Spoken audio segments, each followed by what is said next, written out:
And all of a sudden, these people who were thought of as lunatics for working in this fringe field are all of a sudden celebrated as leaders in one of the most promising fields in medicine. We have one of the best potential aging interventions we could ever ask for, and we still don't know in humans if it truly affects aging or not yet, because no one has bothered to run the trial. And that was because I was this like sheep who was affected by this herd mentality of everybody viewing it as super fringe and cringy. It's like Christmas Day when you open a paper and you see a lifespan extension curve. You see this Gopher curve with mice, and it's like really high end size and a screaming effect size. Like this is something we get like every like 3 years. Dr. Alex Colville is a general partner and co-founder of AgeOne, a fund that invests in founders at the earliest stage to extend healthy lifespan. Previously, Dr. Colville was also an investor and founding chief of staff at the Amaranth Foundation and a management consultant at Putnam Associates. He has consulted for Maze Therapeutics and Rubedo Life Sciences. Dr. Colville earned his PhD at Stanford in the biology of aging, focused on genetic screening. Welcome, Alex, to the podcast.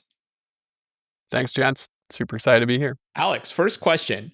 Why do we age? Did we evolve to age? And if so, why? It is like a really, really strange and weird one to deep dive. And no one ultimately really knows the answer of why we age, which kind of then gives me the authority to actually comment on this, since no one can actually prove if they're right or wrong, I think, on this one. But I think my current theory would really be around natural selection. And I think that's something that's probably more common dogma as to why we age, is this notion of, if you think about if one of the first organisms was just immortal, it would be at a huge fitness advantage to all of its other peers that were really short-lived, mutating, evolving all the time. And so it almost seems like this concept of natural selection and survival of the fittest is what really enabled certain species and organisms to take over the environment. And therefore, if you were an immortal organism, you wouldn't evolve very quickly. And so maybe predators would have a pretty good advantage over you. Of course, now we're in this like very weird world as humans where we don't really have to worry about predators thanks to tools and whatnot. And so you can imagine if we had really long lives now, that wouldn't really matter as much. But we're left over with this kind of like ancestral baggage of aging as a result. So do you believe that aging then indexes more towards this viewpoint of programmed obsolescence over this theory of aging as damage accumulation or wear and tear? Yeah, I think like a lot of things, it's probably a mix of both. Like if you think about your iPhone, it's certainly random damage that's accumulated. But then there's also been some fun reports of like planned obsolescence over the years. And I think in humans, it operates pretty similarly. And we have really compelling evidence on both sides. So for one thing, or in all organisms, I should say, we have really interesting evidence for programmed aging. And that, for example, we have instances like ants and bees, where the queens are actually very long-lived relative to the workers and genetically identical, but there's kind of an event that happens very early in life and development, or sometimes even later in life for some organisms, that can totally reprogram their rate of aging, which is, really compelling. And from mammalian research and from a lot of work in mice, we know that actually you can intervene at periods in development that then, sometimes even only with week-long interventions during development, that then end up controlling rate of aging post-development and later in life. And so from that, we know that distinctly aging is programmed in some capacity. But at the same time, we certainly know that if you go and lay on a beach in Miami for 3 decades, you're going to come out aged much more rapidly than somebody else. And so we know certainly that environmental influences, damage, the canonical like reactive oxidative species or UV does increase the rate of aging. And so it's like not a very clean answer, but it's like somewhere in the middle is at least my stance on this kind of debate. If you think about this spectrum of programmed obsolescence versus damage accumulation, and you're landing somewhere in the middle. If you think about where is most interesting to direct efforts right now, do you lean more towards reducing damage accumulation, reversing damage accumulation, or understanding and kind of like reprogramming kind of like the mechanisms of obsolescence? Yeah, I think I'm certainly a lot more biased towards this kind of like post-development landscape, and maybe I'm biased because like personally that's me, that's my parents and most people I know. We've already kind of hit this post-development era where our aging rate has really already been set, and what we're exposed to is all the accumulated damage. And so I'd say like interventions into the accumulated damage is what I spend most of my time thinking about.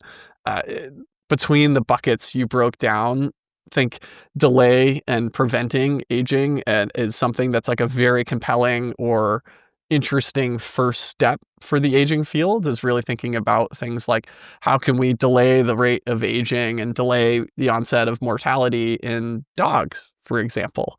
I think is really key to just showing to the world that the aging field isn't snake oil, that there is reproducible science here, and that not only is there reproducible science, it can lead to real world impact to both our dogs and humans alike.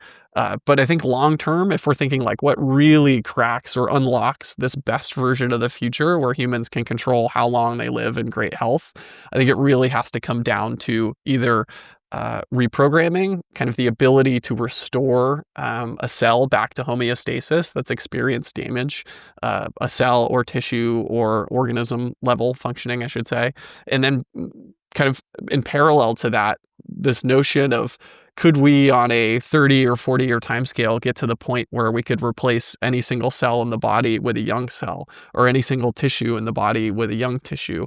And so I really think about like restore and replace as two parallel tracks that may unlock a really special version of the future in terms of the ability to avoid and prevent and treat age-related disease.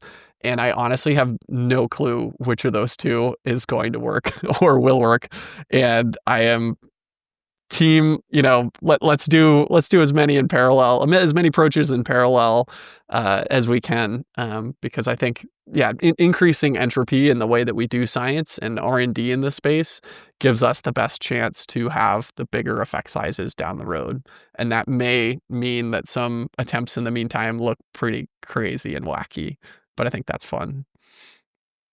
Given you have limited resources to invest, do you think in any way about your portfolio in terms of the allocation between the repair approach and the replace approach? Or do you just index on, look, who are the most exciting founders working on, the biggest problems?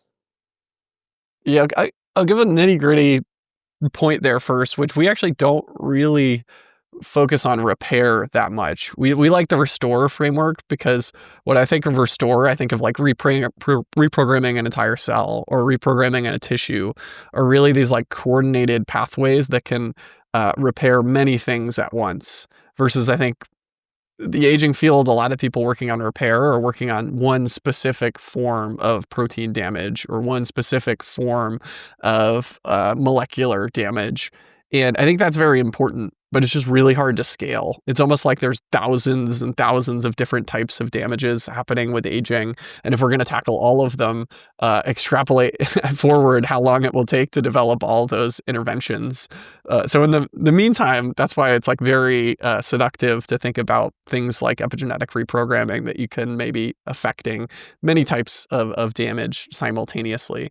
And in terms of what that translates towards our portfolio, we follow the best founders. we have our own thesis of what we want to see. We try to intentionally curate events and special dinners and bring founders together, and scientists, academics, folks experienced in biotech from certain areas together around the table to discuss a lot of these things that we think are most critical path to the future we want. But ultimately, at the end of the day, in terms of our investments, it's really just led by who are the most talented founders, and what are they teaching us is the most important thing to solve over the next decade.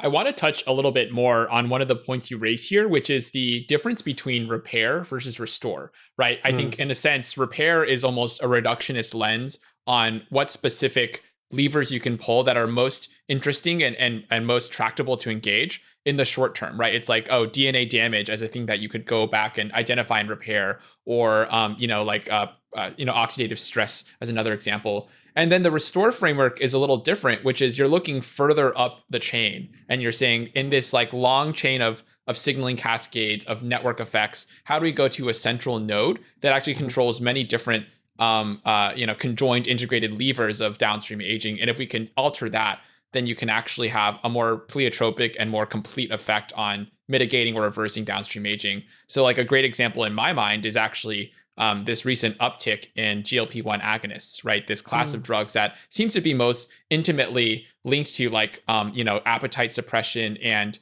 glucose control and obesity, but has all these pleiotropic effects and all these other things that seemingly are related to neurodegenerative disorders and aging writ large. So I'm curious, like, how can you expand more a little bit on what this idea of restore means and what some of the pathways that you're interested in restoring have looked like across your portfolio? Have either of you tried GLP-1s yet?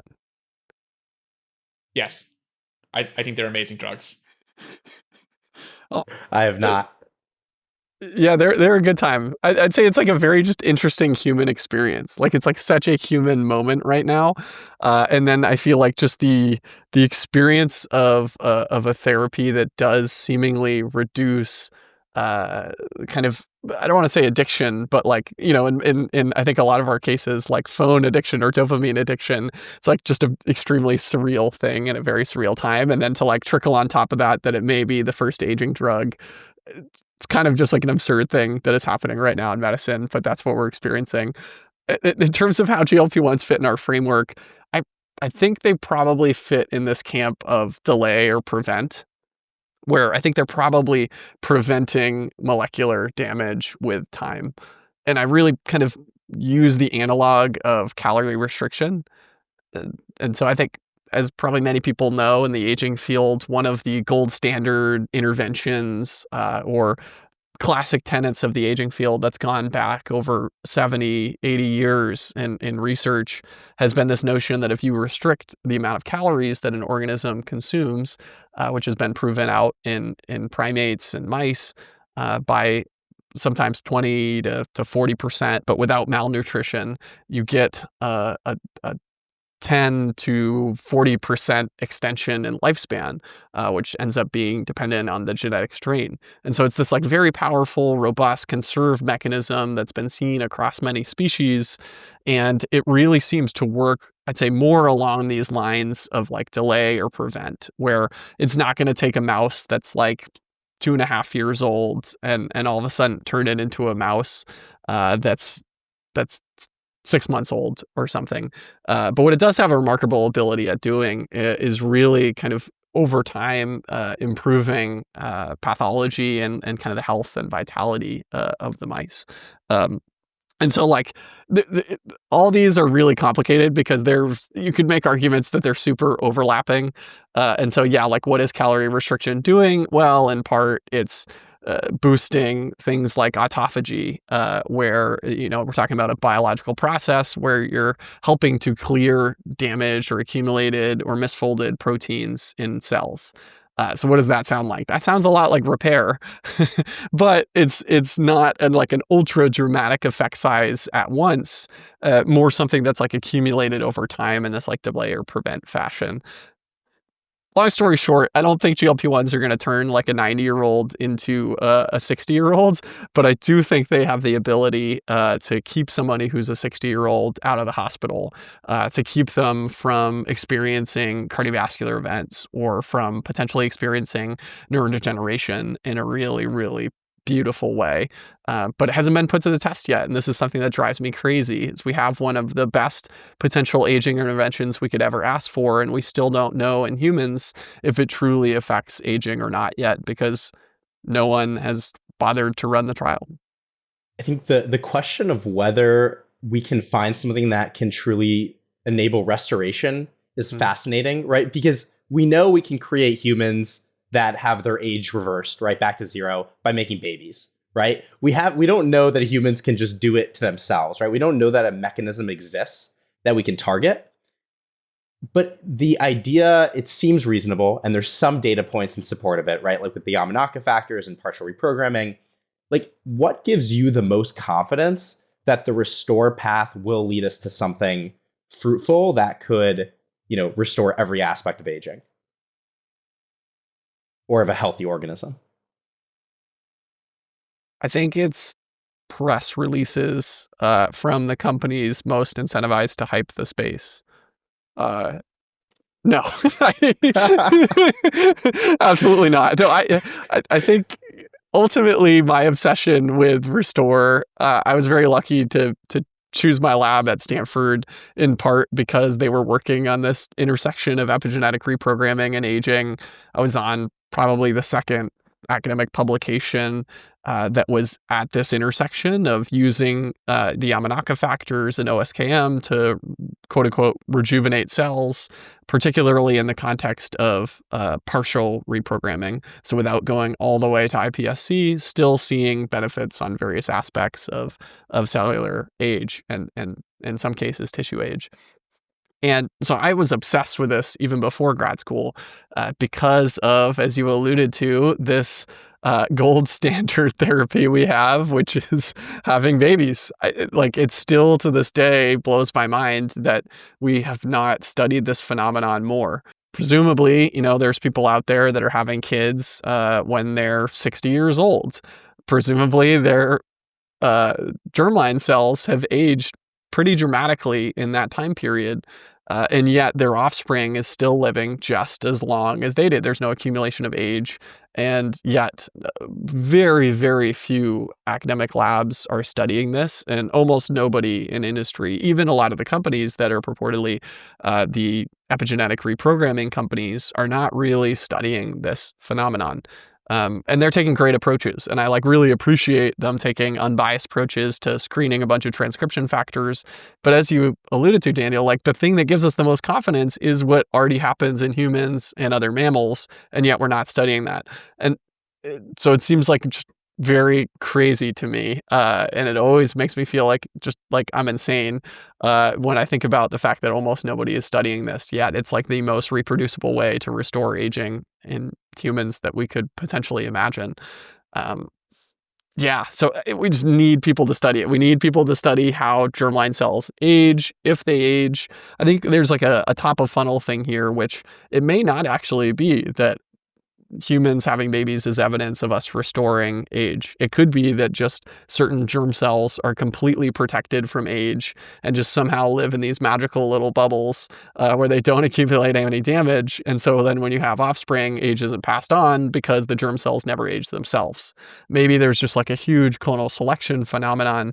Obviously, we have lots of egg cells, lots of sperm cells, but I tend to doubt it. I tend to not believe it. And the evidence we have from worms and other model organisms really kind of suggests more the restore paradigm. So I feel there's just so many very basic questions here that almost nobody is answering. And it would be it's the biggest possible product you could ever imagine if we had a therapy in humans to restore age.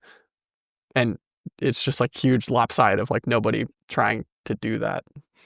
Is there a part of you that worries that maybe the only mechanism in humans that can enable rejuvenation is where you go through this bottleneck of a single cell, of an egg and a sperm cell, which I think consciousness is probably unlikely to survive right through that funnel?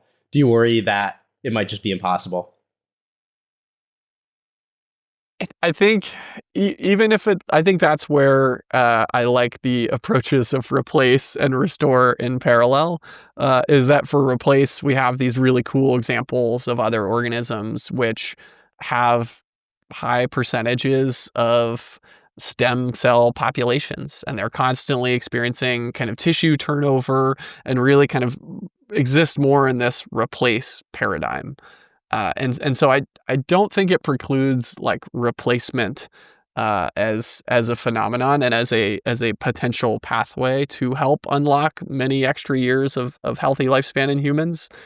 But yes, to answer your question, it certainly makes me nervous that we could do a huge deep dive into germline, the immortal germline reprogramming, and discover that it is something that actually is not applicable at all to somatic tissues, and it just can't work without this full crazy DNA methylation, DNA demethylation, and kind of this just a really crazy process that our tissues couldn't experience otherwise.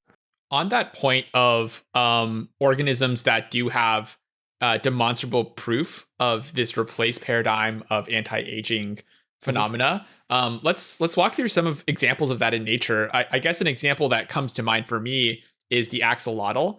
I believe that you were wearing an axolotl t-shirt the other day. You had like this axolotl riding a bicycle.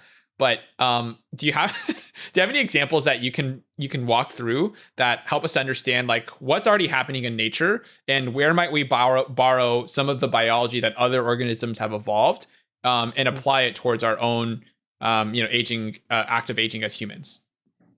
I was going to wear that shirt for this podcast, but I wanted to make very clear that people know I do actually wash my clothes. So couldn't show up in the same shirt in back-to-back weeks. But I love that shirt so much, honestly. Maybe I should.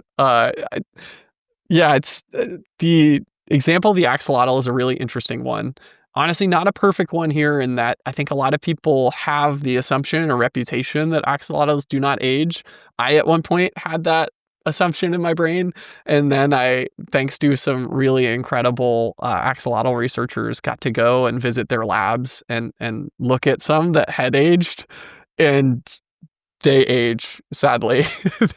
Their regeneration is slower with age. There's these reports about how they never get cancer, and it is true they like extraordinarily have an extraordinarily smaller frequency of cancer than humans, but still in rare instances they do get sort of neoplasias and cancers, and so you can like visually see that they do in fact age. And so although like axolotls are my regeneration all-star and obsession, they're not quite this like phenotype. I think some organisms that are a lot more interesting along this dynamic are like Hydra, for example, which there's been studies looking at Hydra for like thousands of years and showing that they have negligible rates of senescence over that time period. Or there's the infamous immortal jellyfish, which I believe is the Turritopsis dohrnii, where there's this like amazing Japanese researcher who's the jellyfish man, who is like the world expert at studying them in southern Japan, and he wears a jellyfish hat every single week to karaoke and sings about how the immortal jellyfish can live forever and it's going to save humans one day. And like, I can't even make it up. This is something that happens on a weekly basis. It is on my bucket list to go visit this researcher. But the immortal jellyfish is really remarkable in its ability to, when it becomes injured or when it becomes stimulated, it can revert back to a juvenile polyp of sorts. And when it comes back out, it is effectively restored or reversed its age, or at least that's what's thought about it right now. It's an organism that's extremely difficult to culture, hence why it's really only our jellyfish karaoke man who's succeeded.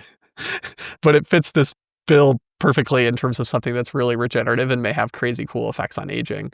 And then I'd say beyond that, flatworms are a really interesting potential where there's been speculation about their ability to avoid aging through regeneration. And I should say beyond that, there's also some cool model organisms in Irv Weissman's lab at Stanford, for example, that also seem to have some of the properties here. But we're in the very early innings of even knowing which organisms age or which might have the phenotype that we're talking about here of using regeneration to have very, very slow or non-existent rates of aging. A shared theme amongst all the animals that you mentioned are they're amphibious creatures, or like they live in the water. Does that suggest that we need to become waterborne worms in order to become infinitely regenerative? Or like, what's your view on that? It's a good point. I hadn't thought too much about that, honestly. There's the example of like the naked mole rat, which is not at all this regenerative phenotype, but it is an example of an organism that we find a hard time showing that it actually has like accumulated rates of aging over time. Right, it seems to be another one of these organisms that may have negligible senescence. There were some really cool calico papers when they had a huge colony of naked mole rats looking at this. Um, but you're right that I don't think I can come up with other examples that aren't in the water. So maybe you're right. There's also this interesting notion in the aging field of some of the longest lived organisms exist in very deep, cold parts of the ocean. So one is like clams for existence. The clams can live like 150 to 200 years or even well beyond that. And there's famously the Greenland shark, where there was a really cool science paper that used carbon dating on, I believe, the eyelid of the Greenland shark to conclude that they could live well over 260 years. And it was estimated in that paper that some were able to live for 400 years. And so there's this common theme among these like very long-lived species of they just exist in like really cold waters and have lower body temperatures as a result. And so I think it's just an easy solution, Eric, that we all just move to the Arctic waters. Well, hence the interest in cold plunging among longevity enthusiasts. Or the cold showers. I don't know if you two are tough enough for the cold showers. I know I certainly am not, but maybe a play. Alex. I'll point out another similarity among a lot of these long-lived organisms is a lot of them reproduce asexually. So celibacy is another pathway, but I don't see the longevity community trying that much.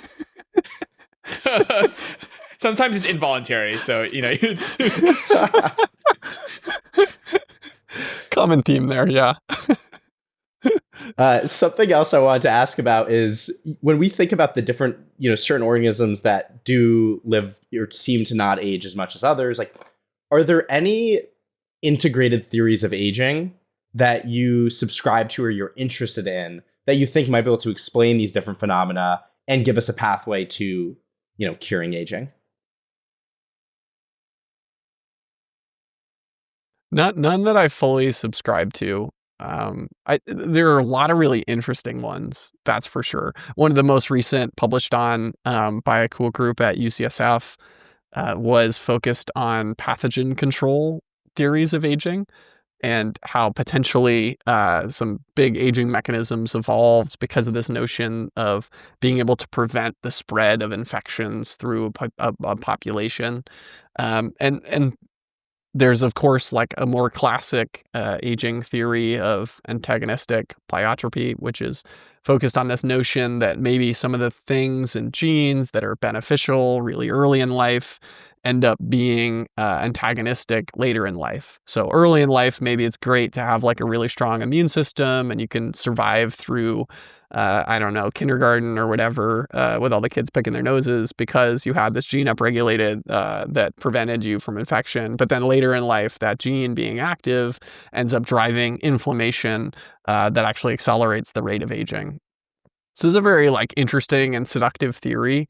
But critics of the theory, I think, frequently point out like, okay, give me specific genes where this is actually the case for, or like, let's get specific about it. And then the theory starts to feel a lot weaker once you dive into the weeds.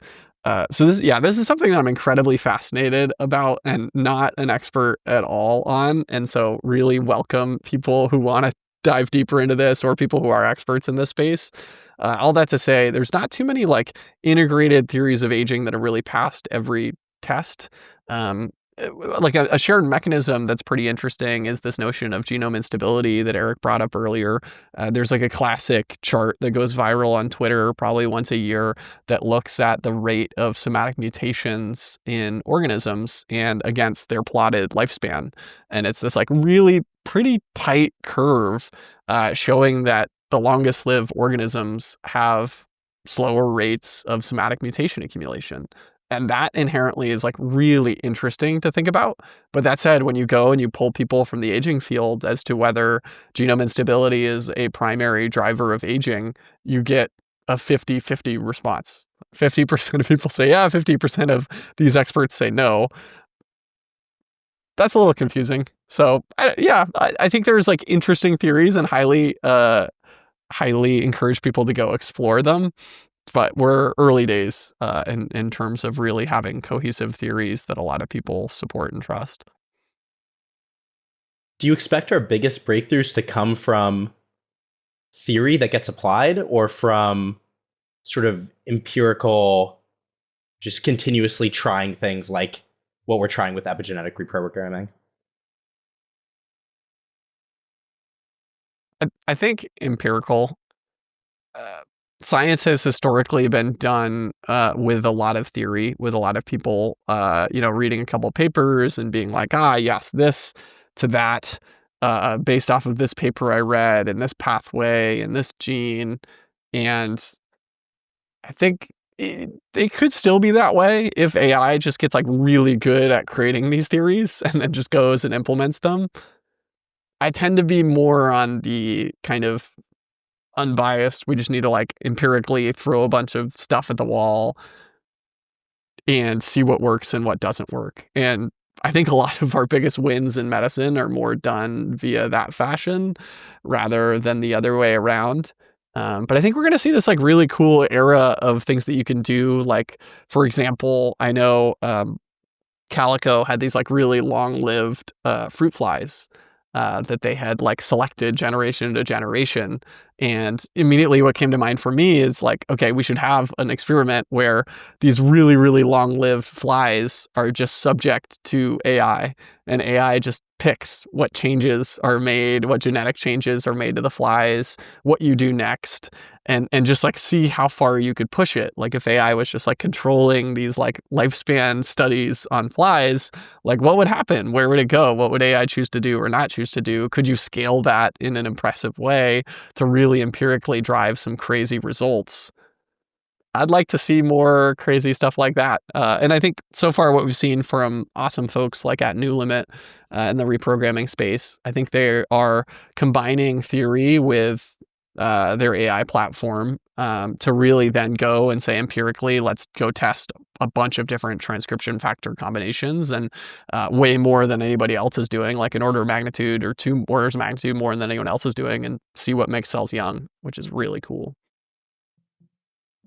I've always been a big believer in this idea that biology, as the fundamentally most complex and alien of empirical sciences, can only be really understood by a huge amount of automated data generation that ultimately leads to some sort of empirical data-driven viewpoint about the underlying system's function. And the real challenge with life sciences and particularly drug discovery is that you have to have a human in the loop at the point of clinical trial in order to get human level data, because everything preclinical to a clinical trial is ultimately not that reflective of what happens in the human.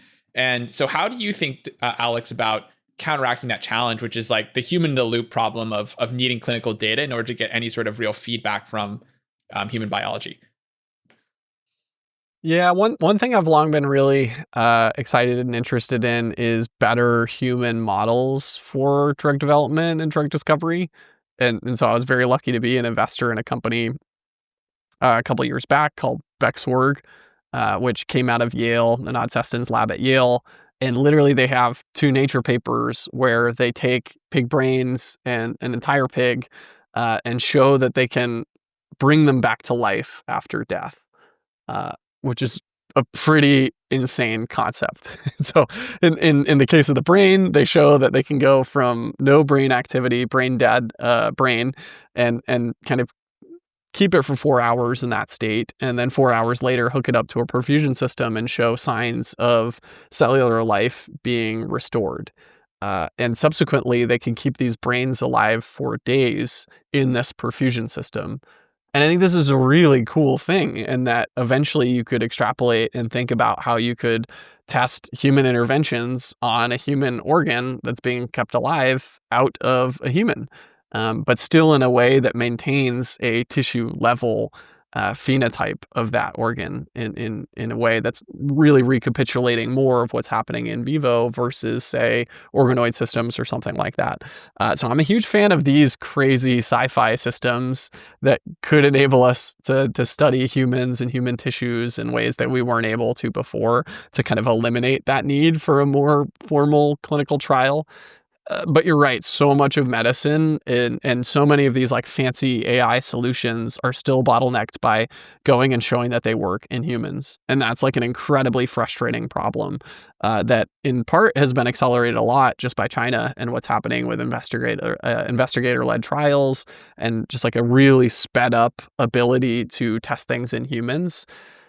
But in the US, it just seems like this is going to remain a massive bottleneck and one that really frustrates me. And so on one hand, you could just have this like autonomous system improving the lifespan of worms and flies. And maybe it's like cool enough if you could, one example my co-founder Laura Deming is obsessed with is, can you make a yeast immortal? And if you made a yeast immortal, if you were able to make a yeast live for years, would that capture the public's imagination in a way that it would like thrust an entire field forward? So all that to say, I think there's like ways to accelerate things without humans in the loop, like doing crazy shit in animals and also having human organs as drug discovery, kind of drug development models outside of needing human trials. But also, yeah, we just like need to figure out ways to do human trials more efficiently and intelligently. So earlier you mentioned you brought up inflammaging earlier. Can you tell us about IL-11 and the supermodel granny mouse? Yeah, so this was a really cool paper that came out of Dr. Stuart Cook's lab. He's published on this pathway previous. He's also sold a previous company working on an IL-11 antibody to Boehringer Ingelheim for a lot of money back in the day, and he is now back with another company in the space, which I think is really cool. And so this Nature paper, I think it really captured people's attention in that it was incredibly robust lifespan extension in mice. Huge N size, done with both a monoclonal antibody targeting IL-11 and administered late in life, as well as a human genetic knockout of IL-11 and showing that this genetic mutation mouse model is able to dramatically extend lifespan. And so the notion of this, and it wasn't just lifespan, this paper showed benefits to frailty in mice, grip strength. It showed that IL-11 was increasing with age in various tissues. Although I'll make a note, IL-11 is incredibly difficult to measure as its baseline protein levels are very, very low. But it's just this really interesting pathway. And in the aging fields for kind of us more basic scientists in this space, it's like Christmas Day when you open a paper and you see a lifespan extension curve. You see this Gompertz curve with mice, and it's like really high N size and a screaming effect size. Like this is something we get like every like 3 years, I would say, we get an experiment that is of this caliber to get excited about. And IL-11 and the super granny mice really embodied this phenotype where, it wasn't just that they lived a long time, it's that they lost fat, gained muscle, gained strength, and looked incredible doing it. And so this is a pathway that's really cool because there's human antibodies in testing right now, both at BI, as I mentioned, also Calico just in licensed a clinical stage antibody in this space. This is the sort of thing that I like beg of the researchers out there who are about to undertake a PhD or a postdoc, really strive for a lifespan study like this. Even if it turns out negative, it has a tremendous benefit for the field. But it's just like, it's like the best possible type of data that you could have. Really cool moment for the field. I would love to dig a little deeper into the underlying mechanism of action and biology and theory of aging behind IL-11. So there's this general concept that's been thrown around of inflammaging and chronic inflammation as being a core driver of aging. And is the theory here essentially that IL-11 is one of those key nodes in the inflammation kind of signaling network that is driving forward chronic inflammation and inflammaging? And by blocking it or removing it from the bloodstream, we're then allowing the system to kind of re-equilibrate towards a less inflamed and less aging oriented state? Yeah, I think I'm going to need a beer to like fully dive into this one. It's complicated. It's like the paper, Stuart Cook's paper, it really highlighted this mechanism involving mTOR. But there's this like classic meme in the aging field that I can thank Jose Luis Furcan from Retro Bio a little bit for. He's posted it a couple times where you have like the Scooby-Doo meme where you're like, oh, who's under the mask? Who's driving this aging process? And it's mTOR. It's like this meme that so many papers just go back and tie the mechanism to being mTOR driving aging, hence why our field is still just obsessed with rapamycin, still obsessed with this notion of dialing the rate of growth, potentially of cells, being a big determinant of aging and aging rates. So IL-11, it's related to IL-6. It's kind of closer in structure to IL-6, which is known as it's a canonical classic pro-inflammatory cytokine, something that's really driving inflammation. It's something that's really thought in tandem. IL-6 is rather thought in real tandem to cellular senescence and the senescence field. But IL-11 really hasn't had that much published on it beyond Dr. Cook's lab. And so I'd say it's a lot more newer science that's being developed. And it was really Dr. Cook's lab that was establishing it as something that did increase with age in several tissues. So how it ties into this broader inflammaging. Inflammaging as a concept is extremely frustrating because no one really defines what it is. It was kind of like the senescence field for a very long time, / kind of still is, where everyone's like, oh yeah, this bad thing, it accumulates with age. And then you ask them, okay, where's the bad thing? What are the cell types that are turning senescent? Where are they? What are they markers? And all of a sudden everything becomes like a magic show or something where there's smoke and mirrors. And it's like, oh, well, this paper. And then you look at the papers and it's like, it doesn't answer the question. And inflammaging is, I would say, the same, where everyone says this like low grade chronic inflammation is what is a driver of aging. But when you dig deep and you say, all right, like what are those inflammatory signals? In what tissues are they overexpressed? When does that happen? What triggers that? Maybe cellular senescence plays a role in that. Maybe it doesn't. Is IL-11 the main driver of that? We have no clue. It's the Wild West. So it's exciting. It's exciting for researchers because there's like a lot to figure out here in a really cool way. There's been some great work in humans showing like inflammation clocks as another way that you could potentially measure your biological age. And just like intuitively, it's a concept that makes a lot of sense to people. But is IL-11 inflammation? Is that inflammaging? Possibly. Would cardiovascular disease be a good, clear example of inflammaging? Because, right, like a key part of the mechanism is the immune system trying to clear out the plaque. Yeah, that's a really interesting point. There's this notion of, for example, foamy macrophages coming in and infiltrating tissues and becoming inflammatory. So I would say that's definitely a really compelling and interesting example of this broader theory made more specific and tangible to like a specific disease, a specific time period where it happens. I love that, Daniel. Good work. I think you've done better than 99% of the field at identifying more specifics around inflammaging.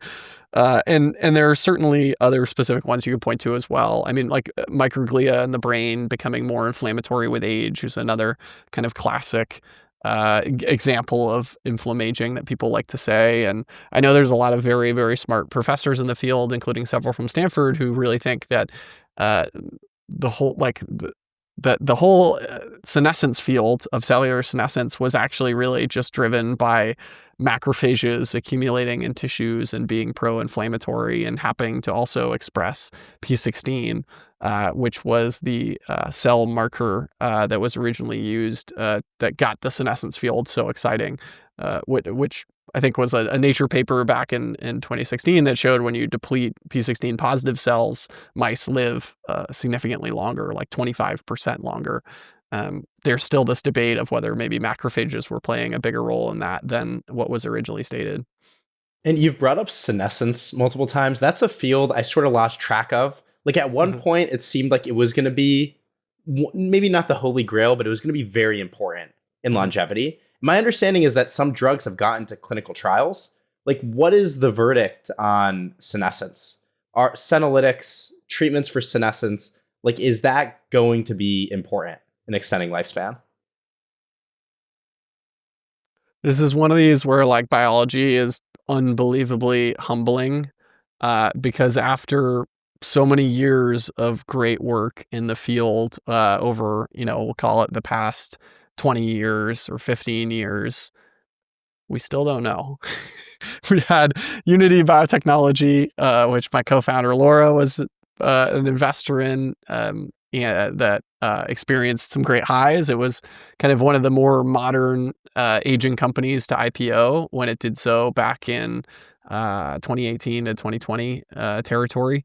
And it was very seductive in terms of the mouse data, was incredible that came out of the academic labs associated with the company. It was really, really compelling. It seemed to kind of be an example of poor mechanism to disease to dosing schedule choice for their first program. So they experienced an early failure and knee osteoarthritis. And then later on, really interestingly, they used a BCL, XL, and BCL2 related senescence targeting mechanism in the ophthalmology space. And what's really interesting about that is it was like a non-inferiority trial, and they showed that the drug was indeed non-inferior to a treatment that does work pretty well. And so it's interesting in that in some respects, although like the data was not sufficient to excite investors, they killed the company after that pretty much, or fired the entire company. But it was actually almost the signal that like maybe in a weird way validated the senescence theory, even though it ended in a company kind of exploding. So I don't know. The jury's still out. It's like we're so humbled by how hard these things can be that we still don't really know the effect of senescence in humans and what role it'll play. I'd love to take a step back and look at another field that you spent your PhD researching with as a PhD student over at Stanford, and now spent time investing into epigenetic reprogramming. So back in 2024, you published a mini deep dive on epigenetic reprogramming, and you noted its kind of status as the holy grail of aging. So can you explain for us, what is epigenetic reprogramming and why is it so important for understanding and potentially reversing aging? Yeah, well, there's this notion that we dove into about germline reprogramming or immortal germline and germline rejuvenation. And that's kind of, the thing that we can really point to and say like, look, that's clearly like a phenomenon or something that's happening, that aging is not passed on generation to generation. And if you look at videos from Altos Labs, for example, the $3 billion of, seed round biotech, I say tongue in cheek, seed round, $3 billion from the get-go of committed capital, with, rumored investment from Yuri Milner and Jeff Bezos. And if you listen to their senior leadership and Rick Klausner there, he really purports that a part of what got that investment so excited and kind of the origins of the company were really around this concept that we don't pass on age to our offspring. And kind of germline, I should say epigenetic reprogramming, how that differs. Well, epigenetic reprogramming is really based on this concept from Dr. Shinya Yamanaka, the Nobel Prize winner from 2006, I believe, where he showed that you could actually go in reverse in terms of cell differentiation. It was one of the most monumental discoveries, in my opinion, that's happened in biology in the past 30 years, and that he was able to show that at the time it was thought that all cells could only become more differentiated with time, from stem cell to, let's say, a skin cell. And what he was able to show through a really cool empirical screening effort, that you could actually go in reverse, and you could take a skin cell and turn it back into a pluripotent stem cell, or so-called an induced pluripotent stem cell. And it was kind of discovered that along this process, maybe over the 10 years that followed that discovery, it was shown that really these cells that were going to iPSC were reverting a lot of the cellular damages of aging that they contained. And it seemed like iPSCs could divide almost indefinitely versus these skin cells that you created them from, which certainly could not divide indefinitely. They had all these markers of aging. And so there was this like really interesting conceptual realization of like, oh, maybe like going to an iPSC is similar to germline rejuvenation, where if we take an egg and a sperm cell, age is reset. And then the question became, okay, can you do that in a way that isn't full reprogramming all the way to an iPSC? Because if we started doing that in our own bodies of reverting back to induced pluripotent stem cells, they form teratomas and potentially could be very tumorigenic, which is a little bit scary. So it's this like really interesting parallel pathway to germline rejuvenation that has the same ultimate promise. Like it could end up being just as powerful at rejuvenating as the kind of germline rejuvenation that happens when we have offspring, but we still don't know. We still don't know. And for a while, the field has been, I would say, kind of waiting on their toes, because the early evidence came out with this Cell paper from 2016 from Juan Carlos Belmonte's lab. Now, the Belmonte lab at the time was at the Salk Institute. Now he's a PI at Calico. And the site head, I believe, down in San Diego. And what was really interesting at the time of that paper is they showed that they could extend lifespan in fast aging models in mice. So progeria models, these genetic mouse models that age much more rapidly, they could show that they could extend the lifespan of those mice by over 25%. And this really captured people's attention. But it was never shown that the technology could also apply to wild type mice, to just mice that were like us, that had just naturally physiologically aged. It was not shown that by the same technique of overexpressing the Yamanaka factors in short bursts to the point that you could potentially get rejuvenation without going all the way to a pluripotent stem cell and experiencing cancer. It was not shown that you could do that in wild type mice and extend lifespan. There have since been a couple of papers, including from a company, that have attempted to show this, but it's very limited effect size, which kind of threw the whole field on its head. I was so optimistic in 2016 when that Cell paper came out. I was like, "This is it. We did it. We got it. We got the holy grail. There's going to be a wild type lifespan study in mice that's going to come out in 2 years. Mice are going to live to like 10 years old. This is going to be super cool." Didn't happen. And so the latest of the cellular reprogramming field is really like, how can we, one, keep showing that this is rejuvenation? How can we better study cellular markers to show that we are reverting aging? How can we show that maybe even in more wild type mice and on different tissues? And two, how can we make it a lot better? Like, how can we disentangle these effects on differentiation status of cells? And how do we only get the upside? And that's really where these companies like New Limit and Retro are going. Speaking a little bit more on those two companies, let's dive a little more into Retro in particular. Retro had some recent and very interesting news on how they had applied what they called Chat GPT 4B, I believe, to essentially repurpose some of the underlying large language model architectures from OpenAI towards the active protein language model and protein language model engineering, and ultimately protein design. And so they had touted this recent results where they were able to engineer some of the Yamanaka factors and supposedly improve engineering efficiency or kind of induction efficiency of iPSC induction from cells by 50x. Help us understand, like, what do these results mean, and what does it mean for the field of aging, and what does it prove, and what remains to be proven?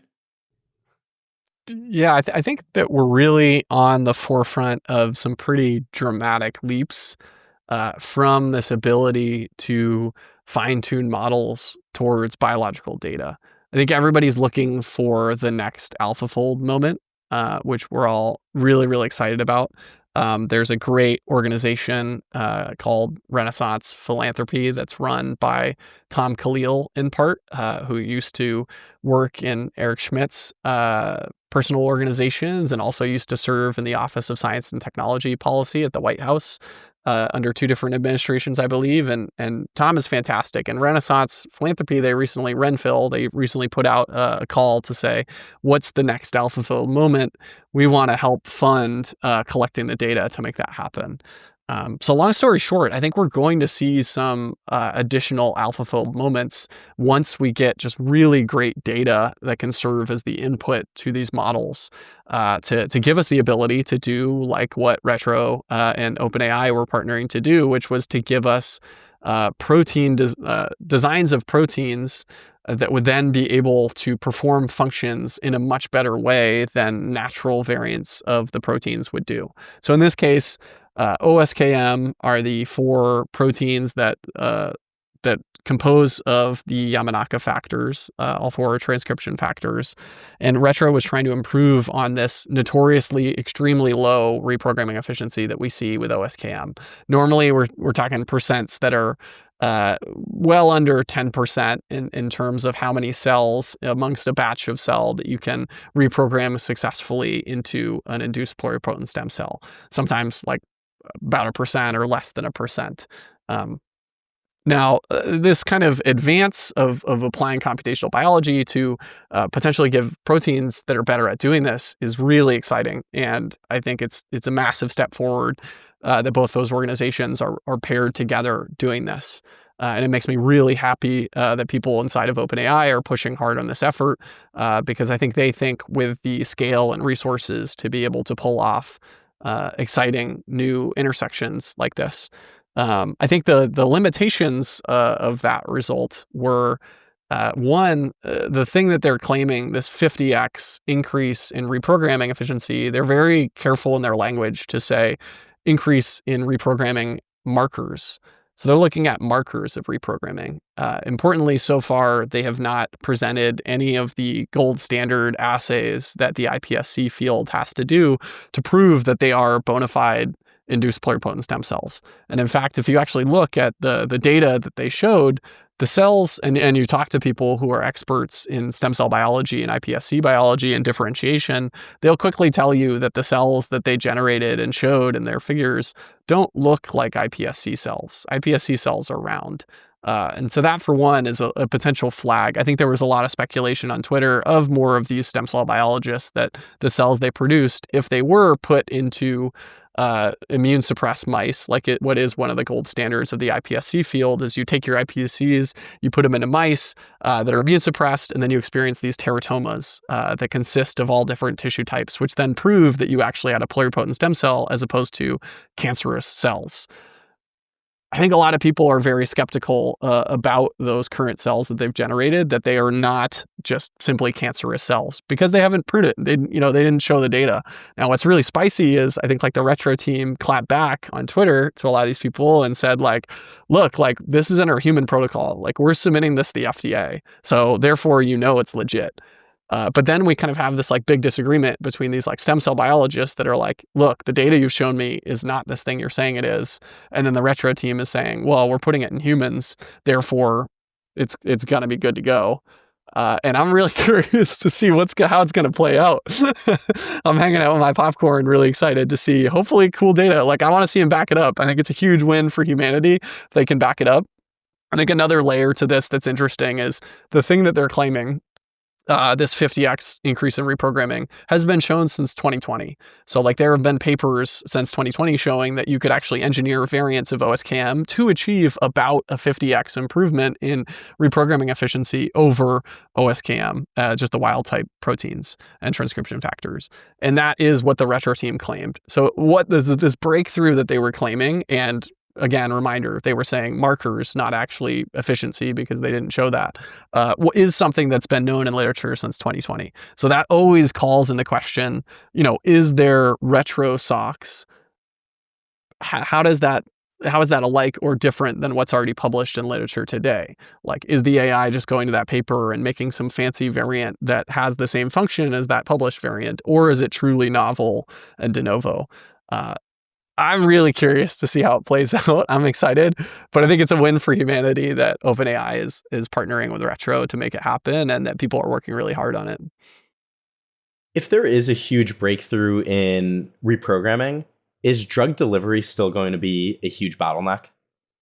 Yeah, that's the other kind of part of this paper. I don't see the direct link. I think there were a lot of people on Twitter that commented like, oh, immortality's insured now, we're saved, thank you OpenAI or something. And it was like kind of a head scratcher because it's like, yeah, okay, in vitro, if we can improve the reprogramming efficiencies of cells, again, as I said, like we've been able to do that since 2020 and even earlier with some other methods of being able to improve reprogramming efficiency. It hasn't cured aging.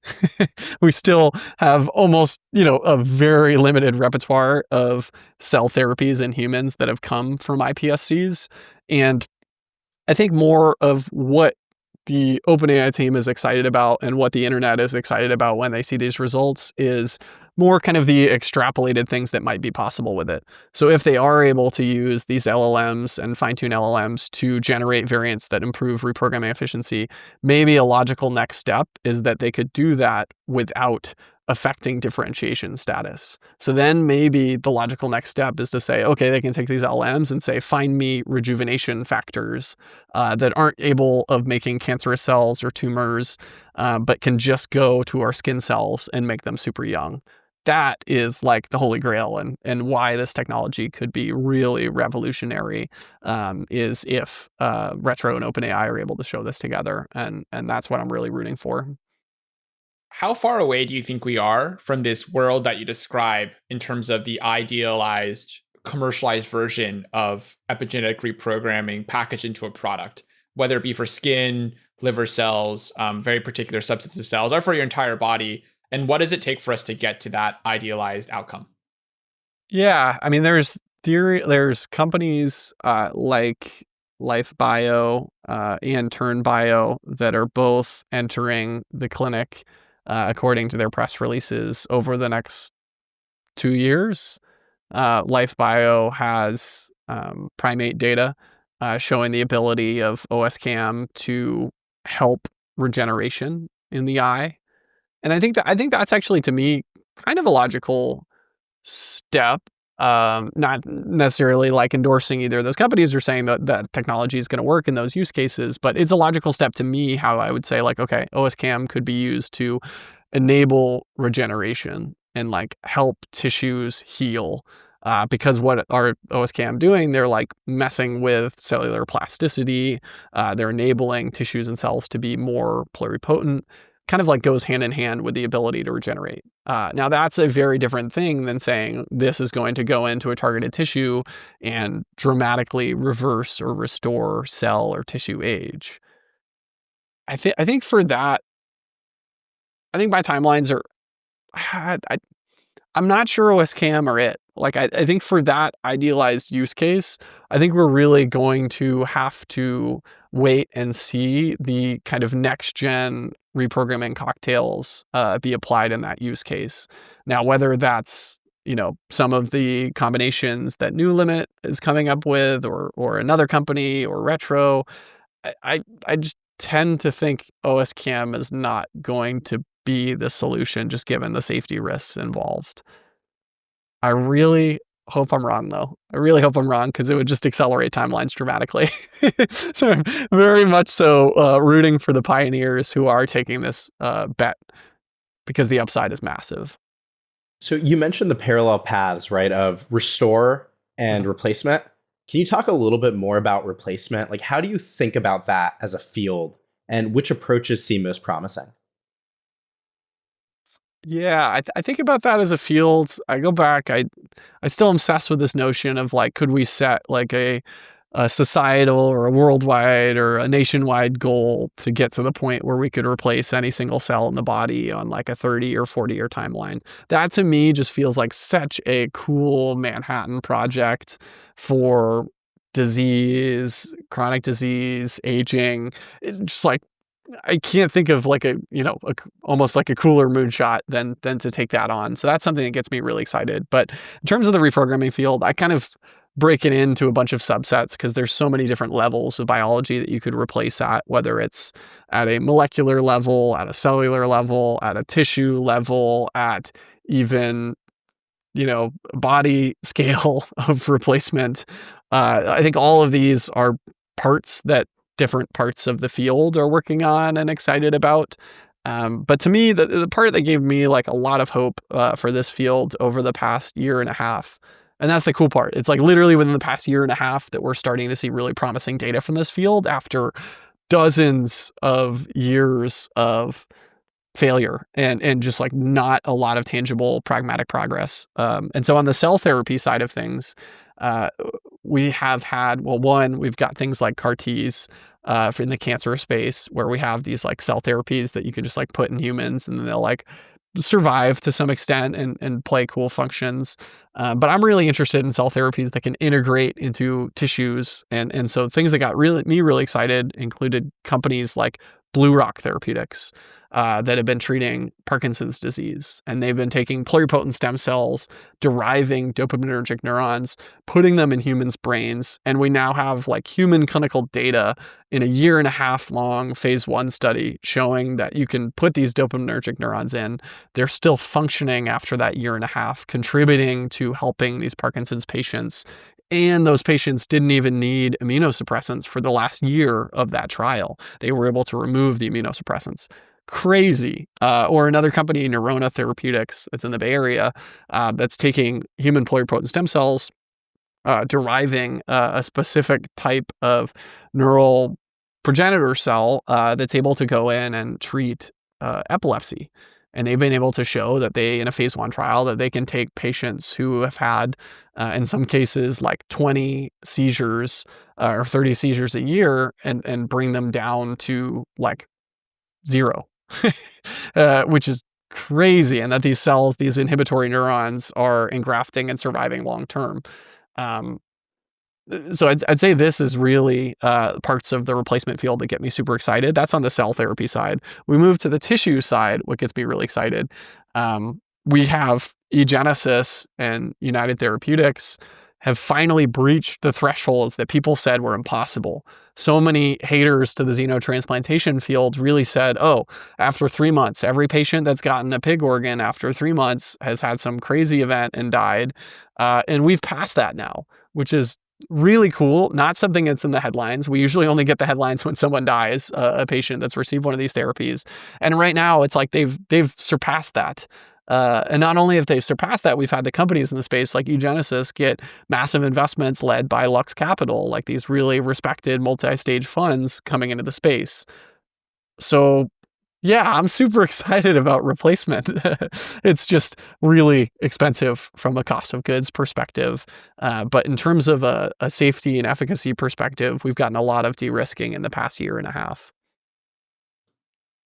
The way that I think about some of these early advances in replacement therapies, both from the tissue and organ level lens as well as from the cell lens, is that it proves out so much of the underlying theories of biology that we spent decades building towards, right? We have this idea of, the different hierarchies of life sciences that boil down ultimately to the model of the cell. And the fact that we can take a cell from another human, nonetheless, turn that back into a stem cell, and then from there, take that stem cell and differentiate it into a neuron or into a brain cell of some sort, or into a liver cell, or into like a pancreatic beta islet for type 1 diabetes, and then actually implant those into human, have them work, and use immunosuppressants when we need to in order for your immune system not to attack it.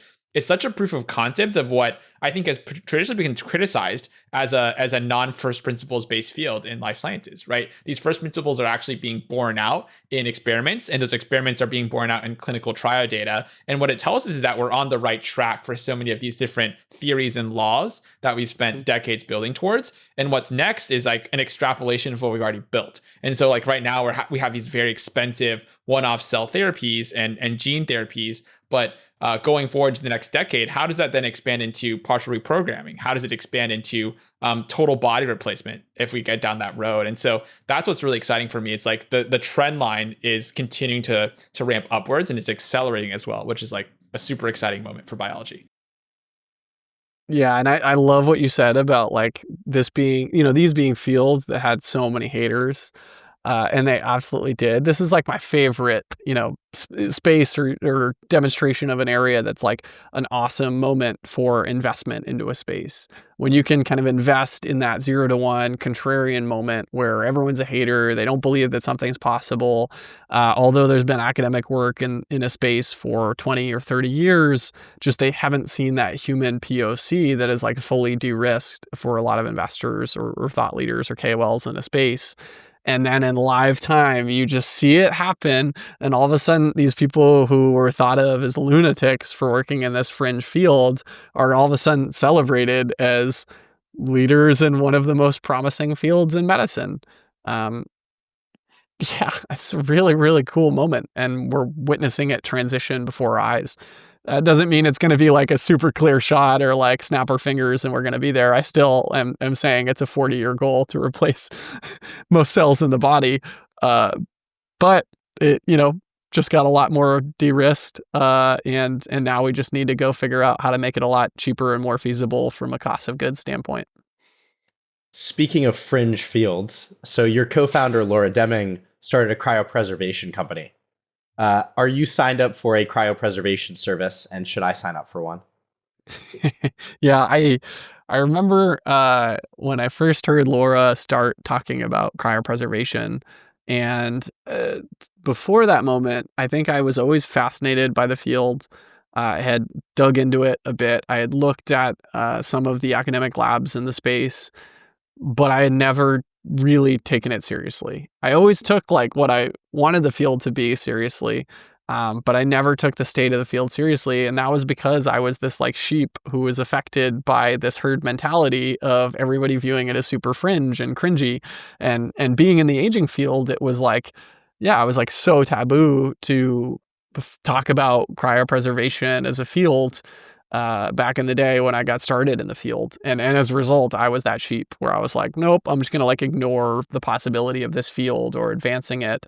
And yeah, when Laura came to me and was like, I've done all this deep dive research, talked to all of the KOLs in this field. I think it really is the time for some industry efforts to really dramatically push this field forward. Yeah, I thought it was nuts. But because it was her, because I just trust her so much as a human, I just know like the amount of pragmatism, integrity, scientific like delight she takes in diving into science. I was like, oh wow, like it's the time. It's clearly the time that this is going to happen if Laura is going all in on it. Long story short, it's been really cool to watch her build, formerly known as Cradle, now Until Labs. I think it's like a really magical team experience. I am not signed up for Cryo yet because Until has not started selling their services. But I can tell you I will be one of the first customers once it is allowed and we have some additional POC by the team. I think the initial use cases, very understandably, will be for people with, well, one, it'll be human organs for transplant along the way, which I think is obviously just great for humanity. But two, beyond that, I think the first use cases are really going to be for this one-way medical time travel. I think it's going to be for the people who need it most, the people with terminal cancers and illnesses and ALS that really deserve a second chance at coming back at a time when a cure is available. And sometimes, really tragically, that can happen for a field only 2 to 3 years later. So I am not signed up for any cryopreservation services yet. But if I ever, when it becomes available, I certainly will be, and de-risked and proven that it actually can work. Wonderful. We talked a little bit earlier about, the general state of the market in longevity. I'm curious if you could dive a little more on this recent pharma aging report card that you published, and just talk to how the big pharmacos are currently contributing to longevity and what things they could be doing better to support the growth of this field. Yeah, and so the thinking behind this was really to give all the pharma companies out there that are really leading this charge for medicine more broadly, right? Like they are the torchbearers for the field. They're the ones with the biggest budgets. the biggest R&D spend. They're the acquirers in the biotech venture space. They're ultimately controlling a lot of where these high-level fields and potential therapies go. In some sense, it's almost like an advanced market commitment of sorts, in that like the areas they are interested suddenly become de-risked for startups to build in. If we want the aging space to become something that is funded by early stage players and mid stage investors and VCs in the space, that end market and kind of customer to take these products into bigger late stage trials needs to exist. And one of the things I've gotten most excited about the aging field in the past 3 years is that pharma's bought in to some extent, to an extent that was never seen before previously. Previously, there was at one point, I think, over 6 different pharma companies that had research groups looking into sarcopenia or age-related muscle wasting, and several programs in that space. And that was like really cool history, and has been a really cool phenomenon for the field. But these pharma companies were never leaning in and saying, we're going to have longevity working groups, or we're going to have divisions dedicated to diseases of aging and regenerative medicine. And that in the past 3 years has flipped. It hasn't been a full, every pharma company has been fully bought in and has publicly announced things in the space and has made more plays in the space. But the wave is in motion. I think a lot of these pharma companies are looking around and they're saying, okay, like we have experienced a lot of success because of GLP-1s or because of PD-1s and cancer drugs, and we now need the next big market. Like the reason that these drugs have been over $10 billion per year sales is because of the market size.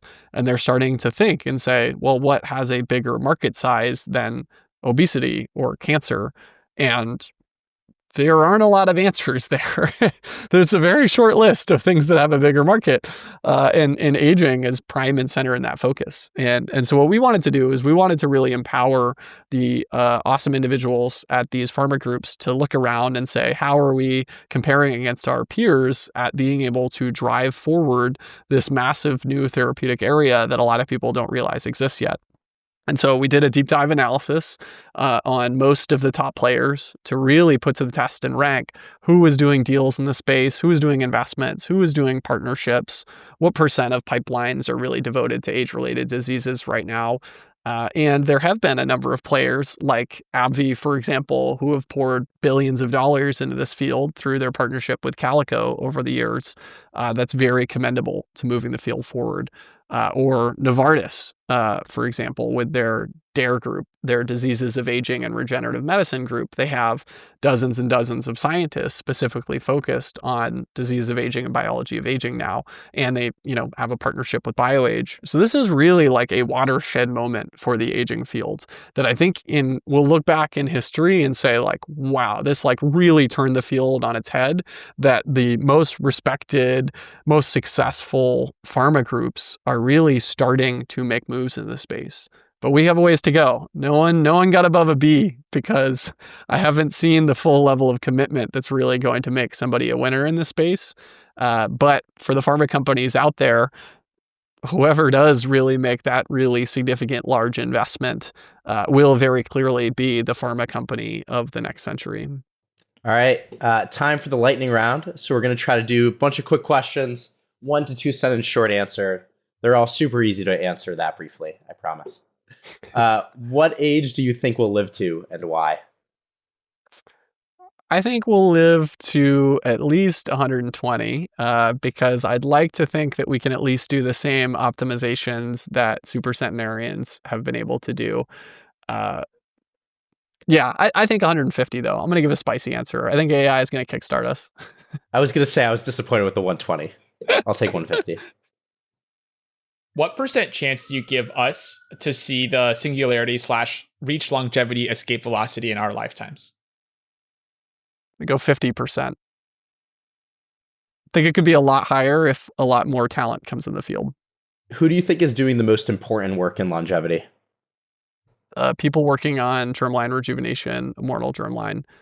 So people like Adam Bonert at LSU, or the Yamashita lab at MIT, or there's only like a select few in this lab. Please, more people work on this. Here's a spicy question. Who do you think is doing the most damage to the advancement of radical life extension?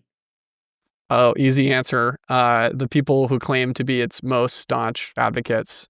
I think they're very good at alienating people and not really considering what a lot of people really care about most. I think there is a very clear path to get a lot more people on board with this field. Everyone obviously is incentivized in this direction of eliminating age-related disease and increasing healthy lifespan. But people can be really obnoxious with how they portray that. For people who want to contribute to extending healthy lifespan, do you recommend they go into academia or into the private sector? Both. Talent in both is the biggest bottleneck to the space, in my opinion. And basic research is certainly still one of the massive bottlenecks to the space. Need both. It's just dependent on people's personality types. Can you share a non-consensus, non-popular opinion that you hold on aging and longevity? Yeah, that it is solvable, I guess. AI applied to biology, overhyped or underhyped? Definitely both. Short term, super hyped. Long term, super underhyped. Alex, I know you've answered this before in a one-on-one conversation, but what's your personal routine for longevity? Exercise a lot, and then pray for the field to accelerate as fast as possible because I don't sleep nearly enough. Last question. If you weren't an investor, what longevity biotech would you be building?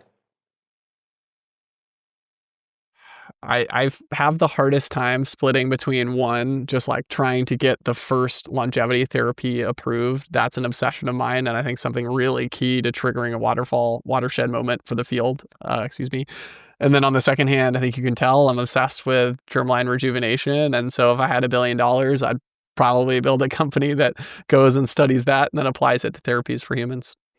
Dr. Colville, thank you so much for joining us. Thank you both. It's fun. Thank you for listening to the Free Radicals podcast. If you enjoyed this episode, please share it with someone else that might enjoy it too. If you're on YouTube, please like, comment, and hit the subscribe button. And please leave a 5-star review on Apple Podcasts and Spotify. It would really help us a lot. I'm Daniel Schur, and my co-host is Eric Dye. Thank you so much, and we'll see you next time.